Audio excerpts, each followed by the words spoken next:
Hey, everybody. Welcome back to another episode of the Work Hard, Invest Harder podcast. I am your host, Justin Dixon. And on today's episode, I've got Mike Deaton on the pod. Super interesting conversation, kind of walking through how he started his career working in tech for over 20 years as a W-2 employee. And then both him and his wife got laid off in the same year.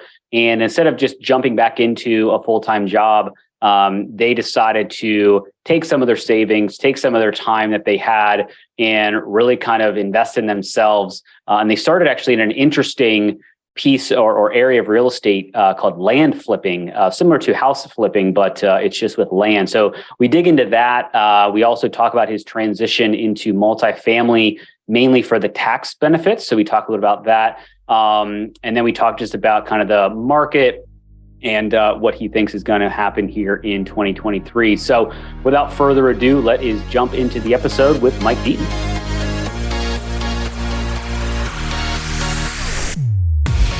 Do you love your job, but want other investment options than your company's 401k and trying to pick stocks? If so, you've come to the right place. In this podcast, you will get actionable information for your passive real estate investment journey. Welcome back to another episode of Work Hard, Invest Harder podcast. Here's your host, Justin Dixon. All right, Mike Deaton, thank you for jumping on the pod today, man. Really appreciate it. You bet, man. Thanks for having me on. Yeah, no. So let's just jump right in. So I know you pretty well. We've known each other for a couple of years, but let's introduce yourself to the audience and kind of how did you get all started in real estate? Sure. So Mike Deaton, I have been most of my life a corporate jockey, just right out of university, got a job with a tech company and hit 2 or 3 other tech companies along a 25-year career. That was always my path and vision, I guess. It was kind of all I knew, really, was that you get out in the world, you get a job. I quickly got married, had kids, had a house, all the whole American dream package, and kind of quickly got saddled into risk aversion, if you will. So I was kind of staying in the W-2 lane. But then in 2016, I found myself on the other side of a reduction in force, and so I started the process of getting back in front of employers. And, within a few days of some screening interviews, some follow-up interviews, just all that stuff that goes along with it, my stomach was sick. I was listening. Yeah. Not only do you have anxiety just going through interviews, right? But it was a little more than that. And so Ligia, my wife, was also out of work at the time. And we both just decided life was in a certain position for us. So kids were out of the house. We had some savings. We had a life circumstance that would allow us to take a lot more risk. And so we just decided to jump into real estate and give it a go full time. We allocated a timeline runway, some seed capital, and started running. So that was our foray into real estate there. So you kind of were forced to kind of make a change, right? So some people that listen to my podcast are sitting in the W-2 and they, want to have other options, investing options other than just, the 401k or the stock market. So how did you kind of think about, it sounds like you guys were very thoughtful in, let's take some time, let's evaluate some options, give us some financial runway to say, okay, maybe it's a year. If we don't find anything or don't like what we're doing as entrepreneurs or investors, we're going to jump back into the W-2. I'm sure that's kind of like how you kind of thought about it. And then how did you pick real estate? And then what avenue of real estate did you kind of dive into? Sure. Yeah. All great questions. My personality is really a burn the boats type of guy. Like when I'm working for someone, I'm 110% into that. And as such, I would say, maybe 2 to 3 years before that inflection point, I had started looking into other cash flow ideas. Thinking about a side hustle, rent properties. I read Rich Dad, Poor Dad or reread it And it really ignited this thought of, why are you working for someone? You should just have a cash flow stream and get going. And so I started doing some research, listening to podcasts like this, reading some books, hearing people's stories.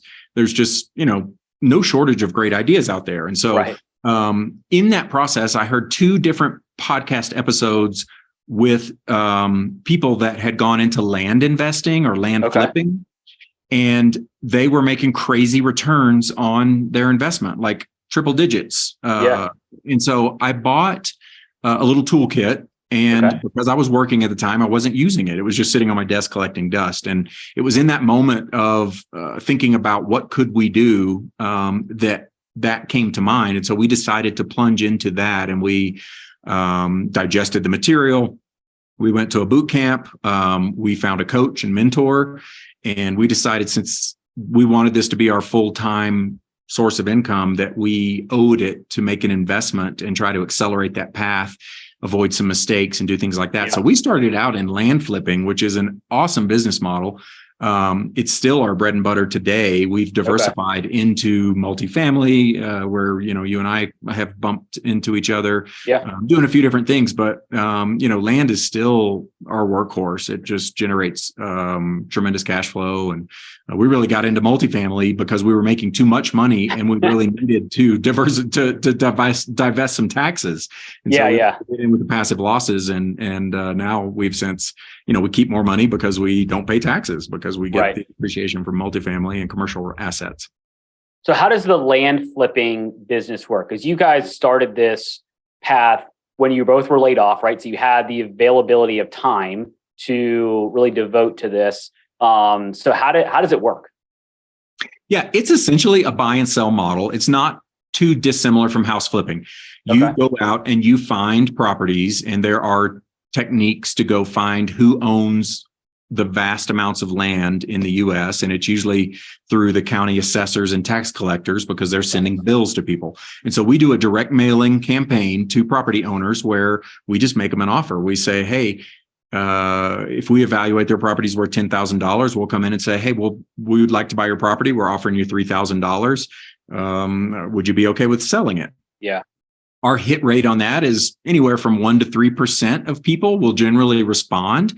There's people that have their spouses passed away, or they've gone through a divorce, or they bought property 25 years ago thinking they were going to build their dream place on it, and it's just been sitting there. They pay taxes on it every year. They're getting sick of it. Just get us out of this. And so, it's really that simple. And unlike house flipping, you don't do anything to the land. You just buy it and you turn around and sell it. And probably 90% of what we sell, we own or finance. And so like a $20,000 piece of property, we'll sell to someone and let them make $200 a month payments or $250 a month payments for 5, 6, 7 years. And so we have a stack of promissory notes that are like cash flow out over the years. And so, it's like rent. It's finite because obviously it's a contract to buy something. And so at the end of that term, they've bought it. And so we have a replenishment cycle now that we've amassed a certain level of cash flow. But it's a really simple business model. At a high level, it can be very detailed at a layer, as most things are once you start getting into them. Right. As you do things for a long enough period of time, they become more routine, simpler, all that fun stuff. So as you kind of were in this position and how long did you do the land flipping before you thought about the multifamily? What was that time horizon? Yeah, so we started right in 2017, land flipping. We also just pretty much upended our life. We sold our house in Plano. We moved to Boulder. We got a place there. We started looking for our own land to build places. So, our life went through a big transformation, but it took us, 6 months to really gain some traction. And then we started chipping away at certain goals. Like, first goal, let's get into the black so that we're not dipping into savings. Next goal, let's replace what earnings we used to make in the corporate world. And then, now we're just growing beyond that. And so we've been doing this since 2017. So, right at about 6 years. And I would say we've been in multifamily going on our third year. So we were a little over 3 years in land until we hit that big tax bill. And then that spurned another, like, okay, we got to do something about this problem. Right. So we've been in both businesses for about 3 years and land 3 years before that. Got it. I got a really interesting question about the taxes piece that I think my listeners will be interested in. So before that, we're going to take a quick sponsor break. So we'll be right back. Whether you're trying to hire a full-time employee or a contractor to fill a gap, Hire Tomorrow can help. Hire Tomorrow is a boutique recruitment firm that has successfully filled sales and marketing, human resources, and technology positions with companies ranging from startups to Fortune 500. If you're struggling to find the right talent, check out hiretomorrow.com or reach out to recruiting@hiretomorrow.com to see how they can help. So we're back with Mike Deaton, kind of his journey so far. He's been a W-2 worker, got laid off, figured he wanted to kind of move into real estate, did some land flipping, and now after doing it and being successful in it, he's got a big tax bill. So one of the things you can do is kind of move into other avenues of real estate to offset some of your tax burden. So Mike, talk us through kind of how that process worked. And obviously we're I'm going to preface this, we're not CPAs or tax advisors, so please consult professionals as needed because everybody's situation is different. But let's talk a little bit about your situation and how you made that shift to multifamily and how it's helped you to legally, not pay taxes. Yeah, it's amazing. So when we encountered high taxes, I started doing some research. Another great book that I recommend by Tom Wheelwright is part of the Rich Dad, Poor Dad universe.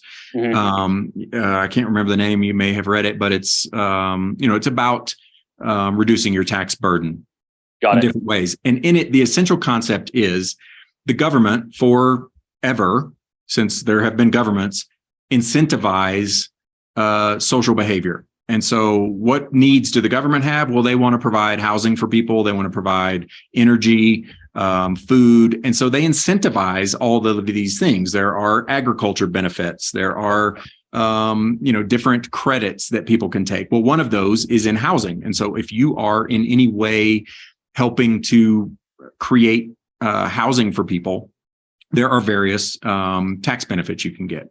Specific to commercial real estate, there, unlike land, there's a structure on it. And so structures deteriorate over time, theoretically, right? If you just leave it there, it's going to deteriorate, and the government allows you to write that down. And this is the case in most businesses. So, a lot of W-2 people may be familiar with depreciation and and things that get written down over time, whether it be, a piece of capital equipment or an asset or something. Well, a multifamily property is very much like that. And so there are some really attractive incentives where you can come in and do some studies. Up until this year, you're able to take bonus depreciation at 100%. Now that starts to phase down unless things change. But essentially what it means is if you have a $20 million property, some portion of that you're able to write down as depreciation. That then gets distributed among the owners and partners in the business. And so, for instance, some of what we do is sweat equity, and we get a piece of that for no investment. We also invest personally in the property, so we get a little bit more because of that. But, essentially, let's say you make $250,000. Well, you can come up with $250,000 in passive losses that may offset your earnings. Like you mentioned there, it really depends on your personal situation. What type of earnings are you making? We're very fortunate in that way, in that our full-time businesses are real estate related. Right. And so we classify as real estate professionals, and we can take a lot more of the depreciation than a W-2 person. But there are you can't write it off of your just W-2 normal earnings. Yeah, there are ways to maximize your level of contribution to that. But there's good benefits there. And so that's what we take advantage of. And last year we paid virtually no taxes. There is a minimum that you have to pay just as a person filing. We live in Colorado. We choose to live in Colorado. There's a state tax. And so we pay some state taxes there. But Should have stayed in Plano. No state income tax in Texas. So yeah, yeah. I spent a long time. Well, no. So this is very interesting. So let's transition into your multifamily space now. So you're still running the engine of the dirt flipping or the land flipping business, right? So that's your cash cow, that's your income that you kind of live off of, I'm guessing, and obviously have that to also invest. So let's talk about your last 3 years, your journey into multifamily. How did that journey get started? Did you start out passively investing, or did you jump right into being, a general partner and finding deals? Like, talk through that journey. Yeah, we followed a similar path, knowing, it was very successful for us in the land business to go out, find a group, find a coach, find a proven model that had worked. Yep. And so when we determined that we wanted to get into multifamily, we started down the same path. We started looking at, are there groups out there that can help us along our journey? And the difference, a difference in land and multifamily is, in land, we're talking, I don't know, the biggest purchase we've made, I think, is probably $14,000 for a 100-acre piece of property. Whereas in multifamily, you're making $14 million purchases or more, right? And so you make a mistake, it can be very costly. Also in the land business, it's just us, like it's our money. And so we're a little more risk tolerant. Yeah. Versus in multifamily, you might have a group of 100 investors and they're all putting in $100,000 each or something of that nature. And so, we really wanted to come in this very responsibly. And so we interviewed several groups. We found a group that felt right for us and a coach we wanted to work with. It's where you and I bumped into each other, right? So we're part of a multifamily group. And we started that way. And so the first few months was really about education, learning the language, learning the processes, digesting a lot of material, networking widely. So brokers, any publication you start out with or any process in multifamily will tell you to organize your team. Right. Is one of the first things, right? So get to know people in the legal space, in the brokerage space, in lending, and that kind of stuff. And so that's another advantage to jumping into a group. But as far as us getting started, I mean, we started the process of acquiring properties right away. But the way we stepped into it was, exactly as you laid out. We joined a few deals personally, just as limited passive partners. That gave us a certain level of understanding of how multifamily deals work.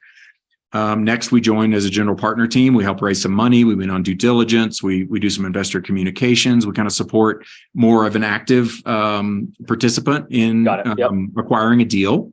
And we just worked our way through that chain until, in the last year, closed a couple of deals as a lead sponsor where we're actually actively pulling a team together and acquiring the lending and signing on the mortgage and doing things like that. So we did step through it very methodically. And then now I would say our primary focal points are with finding deals to actually acquire them. And then we also have an investor base that we help them invest in the deals that we find to generate some good returns in that way. Yeah, no, I think it's people getting started in this, and my journey is very similar to yours from a multifamily space is, it's very helpful to find a tribe or a group of people that are ahead of you and have already kind of forged the path, right? Because when I first got into it, I was underwriting deals, but I didn't know what the heck I would do if I found one, right? I didn't have the net worth to go take this down in the track record. So, with multifamily, large multifamily, 100 plus units, it's way different than buying a duplex or a single family house. You can do that by yourself. With these things, it takes a team, it takes a village. And so you've got to recruit that piece. And, part of that is joining groups that already kind of have that ecosystem built. So I think that makes a lot of sense. So it sounds like you've done some acquisitions. So you've been leads on some of these deals. Talk about, we're recording this in kind of February 2023. High interest rates. There's some talk about recession and all this other fun stuff. How have your assets been performing, and what are your thoughts, visions? Obviously, you don't have a crystal ball, but what are your thoughts on kind of rest of 23 and kind of and beyond as far as like being an active investor in multifamily? Yeah, it's a journey. So we've been joining deals and running deals for the last 3 years. We joined the group in our multifamily journey right at the cusp of COVID. Got it. So, I would say, as with any business, there are so many things that you can't control. And then there's a core things that you can control. And so, as with any plan, as soon as you start executing the plan, there's a lot of factors that come and disrupt or potentially disrupt things. And so, our earliest deals that we joined were home runs. For the last 2 years, really, if you were a part of any deal, just because the market was so hot, any deal almost succeeded. It's probably rare if you were part of a deal that didn't work. And so those are great. Now we get into some turbulent times, right? There's a lot of these deals were taken with variable rate financing. And so we start to see some fluctuations in the interest rates. There's rate cap protection on, a lot of these deals, which helps. Rents have been going up like crazy, which really has also overcome a lot of the resistance in the economy. And so, we start to see this is another reason where it pays to really join a group with a lot of experience in it, because, for instance, on the deals that I'm partnered with, we're with Mark Kinney, who has a wealth of experience, and he's able to understand how to navigate certain situations. What are the options if you get into trouble? If you run out of cash, okay, well, we can, go find short-term debt or bridge debt here, or do things like that. There's so many more options and a calming effect that really pulls the deals through. And so I would say the majority of the deals that I'm in are having good success. We start to see a couple that are meeting some resistance.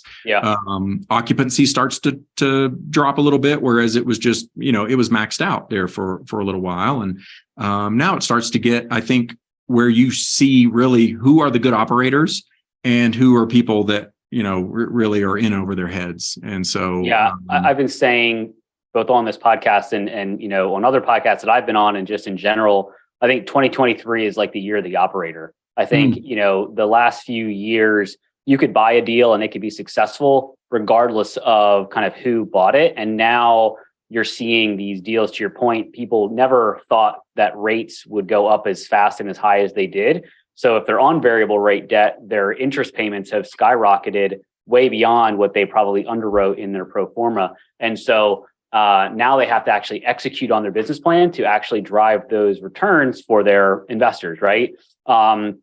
So, again, a lot of people that listen to this, are interested in more potentially passively investing in deals. Mm-hmm. So, you've obviously been an acquisition focused mindset where you've gone out and found deals, been the lead on these deals. So you're bringing that deal to the group, and then you're kind of building a team around that specific deal. And then some of those people are focused on raising money and investor relations and all that. What is your, what is the sentiment of some of your investors that you have in deals that are maybe not performing as well as you had thought so far? And then on the top of that, what's the sentiment on kind of potential investing in 23? Because I think, personally, I think there's going to be some opportunities because people are going to be a little bit distressed by the sense that they bought a deal a year or two ago and their refinance is coming up and they don't have the performance in order to qualify for long-term fixed rate debt. So they may be needing to flip out of that sooner than they would like. So that was a long-winded kind of multi-step question, but I think you can follow. Yeah, no, it's a great question. And so as far as a current investor base, we are extremely communicative in getting information out to our investors, very transparent. And so I would say many of the deals right now have been enjoying really good performance. And so that's always easy, right? It's like, hey, things are on track, business plan. We're either on track or exceeding expectations. We're also, we try to be very conservative in upfront projections. Where I think some maybe some trickiness comes in is if people are in. So for the last 2 years, for instance, even deals that I was underwriting, I would see it again 12 months later in people that had already met their business plan because the rates went up, right? And so there was this just a fervor in the market that, you can double your money in 2 years. Right. Unrealistic expectations. Right. And so, if those have been somehow normalized, then we run into problems, right? When people come in expecting, hey, I'm going to double my money in 2 years, I'm going to double my where we come to now, I think is business plans are going to actually play out according to the business plan, right? You're going to have to hold for 5 or 6 years, right? Let things get the renovation and the value add plan executed, let the market stabilize a little bit. Rates will ideally pull back a little bit. But regardless, even I've heard a lot of people mention, I grew up as a teenager in the 80s, and that, was a time of high interest rates. And I would say, similar to the conversation we've just been having, interest rates have been near zero for a decade. And so it's normalized in a lot of people. And so we see this as exceptional when in reality, this is almost kind of coming back to normal, right? When you have 5-6% interest rate. And so I also think 2023 is going to be a great year. There were people predicting this in COVID times, right? People were saying, oh my God, there's going to be, this is 2010 all over again. We're going to be buying fire sale properties, all this stuff. And it didn't happen. It just kept accelerating. Well, in 2023, just to the point you mentioned, I think similar things will happen, right? There will be distressed properties. Now, can we be in a position to capitalize on those distressed properties, or are they going to go to bigger market players or things like that? That's going to be the tricky thing. But I do think there will be some deals. Current deals will, I think back in the 90s there was a saying, Sam Zell I think coined this saying, survive until 95. Really, you just want to get through. I hear people saying now survive 25. Until 25. So it's kind of, you want to hold your property. I hear really it's probably going to be next year when, things are looking a little better. But regardless, there's going to be a little bit of longer hold period, which is actually according to the business plan. Cash flow may not happen, right? The distributions, which any deal that we're in or that I'm a part of, your annual cash flow rolls over. And so it's accumulating over the years, but you may not get it. And we always counsel people, please don't count on getting your cash flow, right? It's a projection. Especially not in the first year, because we're, a lot of the deals that we do are value add, right? So you need to go in and execute that business plan in order to increase your rents, which will help increase the cash flow. Exactly. And it was interesting. I had a broker reach out to me the other day and he said, hey, can you underwrite this deal and just send me an offer? Because I need to show the seller that he's super unrealistic in what he wants for the deal. And so I've had that a time or two as well. I did. And it was like 5 million. I was like he wanted 23 million. And I said, I can get to like 18 or 19. Maybe. Yeah. And that was with very somewhat aggressive, somewhat conservative underwriting, but it was just super interesting that there's still a lag in the broker. 2 years ago, a year ago, brokers didn't have to do anything to sell a property, right? They could literally get a listing, throw it out to the market with crazy numbers, and it would sell because there was just this desire or this energy around multifamily. And now brokers are having to do a little bit more work because there's not as many buyers in the market at the moment. And sellers have to be a little bit more realistic in actually using the fundamentals of the property to value the deal versus just that rents are going to go up by 30% and you're going to have, near zero interest rates. So it's just this leveling off effect that I think will take a little bit of time. But I think it's starting to happen because I've started to see a couple of deals be sold or retrade because people needed to, their debt terms were different than what they thought they were going to be just in the closing period. So I think it's going to be an interesting year. I'm definitely still a buyer. I think it's more looking at the markets that are going to be more important, I think, in this moment, finding the markets that are still having an increase in job growth, population growth, versus some of those maybe secondary, tertiary markets that on paper look really, really good and could still be good. It's just, I think investors are more interested in investing in something that they've heard of versus something that we know may be a really good, cash flowing or appreciation market. So as a passive investor, I would say it's never been more important to your point, being the year of the operator, as you call it. Yeah. I think it's never more important to know who is leading your deal and what's their track record and what's their experience level. And are they, going to be able to successfully navigate and operate a property to the specifications that they lay out, as well as exactly that point. Never more important to know your markets and submarkets, and is it, are the fundamentals there to hold the assumptions that are being made in the business case. Those are. So let's talk a little bit about that, because I think when I was first getting into this as a passive investor, and I took a similar path to you, where I even though I joined the group, I still passively invested first. A couple of reasons. One, I didn't realize I could take an old 401k, roll it into a self-directed IRA and invest that way, which I thought was super interesting. But two, you have to kind of know the process. So, I never thought capital raising was going to be my area of focus, but it has been, right? And so I wanted to know what my investors were going to expect as far as like the documents you've got to sign and all of that fun stuff. So to the point about, knowing who your sponsor is, knowing how to vet these people, if somebody's never thought about real estate in really a serious way, but they're like really interested in potentially investing, what are some of the things, and you mentioned a few of them, but if a brand new investor you've never met comes up to you at a conference, what are some things that you think they should ask you to help them make them feel comfortable being, you investing with you? Because we're not asking for $10. Typically it's minimums are 50, 75, 100 grand, right? So let's talk a little bit about that, because I think that'll be helpful. Yeah, it is. And it's not an easy thing to do.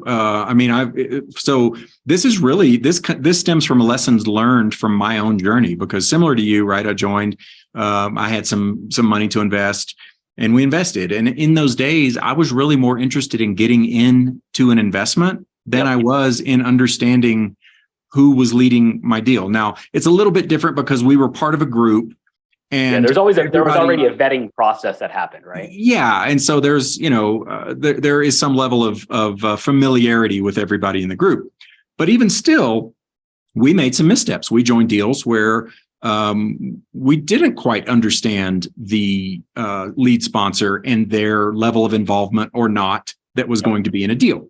And so this is where, I have since come through a few deals to where this is my most important aspect of a deal, right? So whether or not you can make the numbers work in an Excel workbook, it doesn't matter if somebody doesn't really know what they're doing or they don't. And so for me, some of the things I look for is the track record. Have people, and it doesn't necessarily have to be a successful track record even. I mean, it can be a mixed bag. Somebody can have some successes and some misses. For me, it's really more about the character of a person being in that deal. Like, are they going to lean in to hard times, or are they going to be flitting from deal to deal and just, are they interested in closing because they want the acquisition fees, they want the net worth, they want different things. And so those are hard things to vet, especially as you mentioned in a conference. I mean, you don't get a long time to talk to somebody. You can kind of get a feel for their personality and character, but okay, maybe you're misreading. There's also, especially when these deals come about, there's usually a short window of opportunity to invest. And so really you owe it to yourself to be doing some pre-work and understand, who do I want to partner with to get me into deals? And do I have confidence that you are going to, take the time to know who you're really partnering with, and you're not just going to be partnering with anybody who has a warm deal, those kind of things. It's really hard. I ask this question a lot of people. How do you vet sponsors? Because until you've done business with someone, you really don't know, how they're going to react in certain situations. It's these stress tests that really do things, right? When times are good, times are great. Everybody's happy. We're making money. We're sending out checks. Like a rock star, Yeah. So. And I think the one thing that I've relied on is asking for referrals, because there's people that are way more advanced than we are, right? And so I'm taking a little bit of that where I think there's opportunity to kind of just piggyback on people that have been doing things in advance of where I am. So that's kind of one of the things I always look for. Yeah, no, that's a great one. I try to do it within the group just because people are really well known, right? People have done deals with other people, and we know we can rely on that level of communication. It's a great way to do things with other people who has participated in a deal. I'm surprised, quite honestly, a lot of times when I hear passive investors that will tell me we didn't get communication at all. Like they get no monthly investor updates, or they don't get the financials to see them. Some people withhold the financials.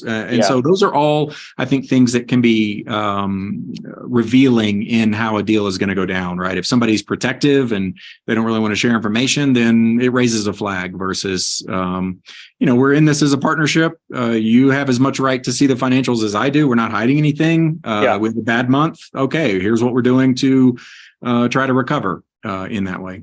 Yeah, I mean, I think most investors realize that not every deal is going to go exactly to plan, all the time, right? But I'm of the mindset, and I think a lot of people are. I'd rather know bad news than no news, right? I'd rather know what's going on and have the ability of the person that's running the deal to say, okay, we had a bad month, and here's what happened, and here's what we're doing to kind of remedy the situation, versus just going, radio silent and not being communicative and not sharing the information, because that annoys the investor more than if they heard that there was like a fire at the property and we're trying to work through this process and we're going to have to pause distributions, right? So, the flip side of that is, there is a fine line, right? You don't want to be You don't want to be over communicative and you don't need to be on a text chain, right? All the drama that's going on. I mean, there's a little bit of just tell me what I need to know, and that's right. And do those things. So. I think the whole asset management, again, being the operator of a deal, which is effectively what asset management does. You are managing a property manager that's trying to execute on your business plan. You've got to be able to gather information from them and then be able to communicate that effectively to your investor base. Right. So I'm curious, we talked a little bit about this, but I'm kind of just going to put a fine point on it. Going back, and let's say, you were still in a W-2 job. You had thought about, hey, I want to start to build some passive income, and I'm not ready to quit yet. You didn't know about the layoff, right? You were just like, hey, I just want to start to build some passive income. What are some things that people can do, or maybe the first thing that somebody should do kind of as they start their real estate investing journey, whether they want to kind of be a passive investor and just kind of really work that 9 to 5 and make a lot of money, and then, invest passively and essentially collect checks? What do you think should be a good first step for them? Yeah, I'm glad you circled back to this, because while we were having the discussion, I had the thought and we didn't hold on it. But my approach, I feel, should be unique. Like, we were kind of thrust into a situation. We made the best of it. It was transformational for our lives. I wouldn't change it for the world.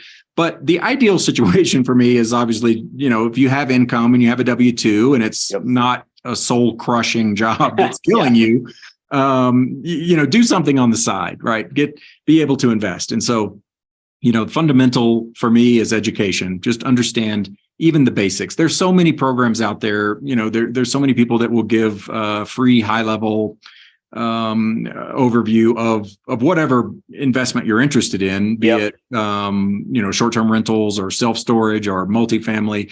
There's no shortage, I would say. Find what you're interested in.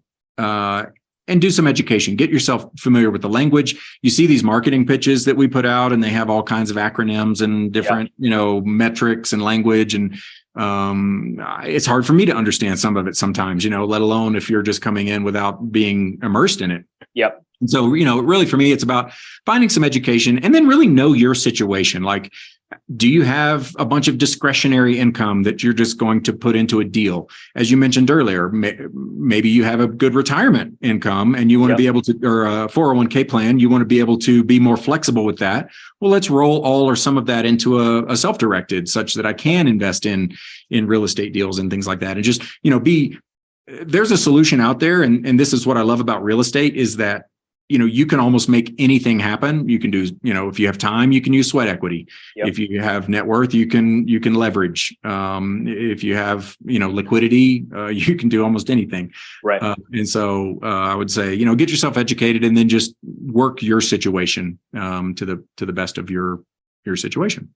Yeah, I think the benefit and the challenge of once you start to peel back the onion of investing, there's so many different things you can do. It's like, okay, what I want to do, what's going to get me to my, financial foundation number or my financial freedom number or whatever that is. Because, I myself, when we started our journey, we bought a duplex, and then we spent 6 months chasing the shiny object because we listened to Bigger Pockets, which is an amazing, wealth of knowledge, but literally every episode is somebody that is very successful in a niche of real estate.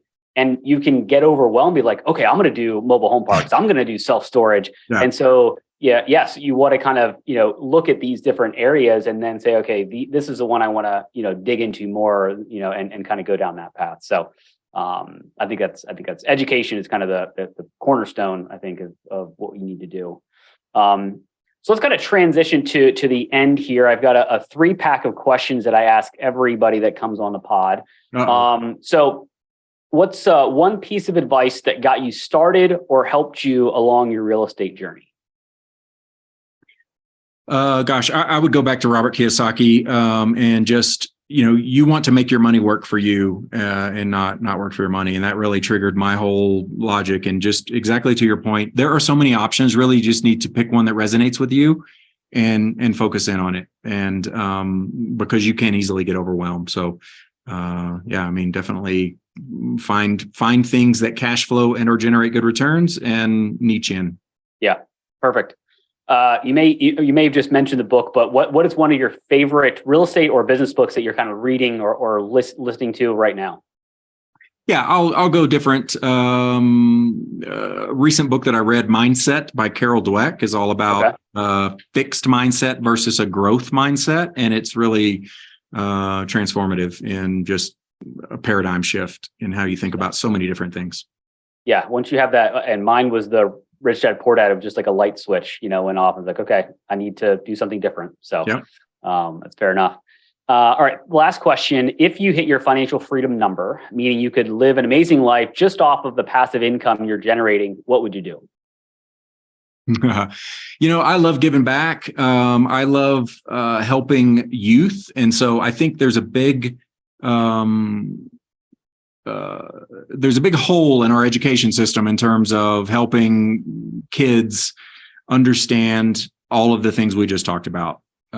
Cash flow, entrepreneurship, investing, all of those are overlooked. And so I would, spend a lot of time counseling, coaching, teaching, ideally in the youth segment in how to start out and not get, I won't say trapped. I love my journey. I mean, I'm really happy in where I am, and it's given me so much in life.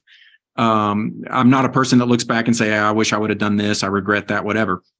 But I did just plunge headfirst down this path of, get out of school, get a job, get a house, get a wife, get kids. And because of that, I really tunnel visioned in on not pursuing other things that I would have. And so, having that level of flexibility at an early age and being mindful of it, I think is just invaluable. Yeah. I mean, again, a lot of people say when they find real estate or find some in real estate investing area, they're like, I wish I would have started when I was younger.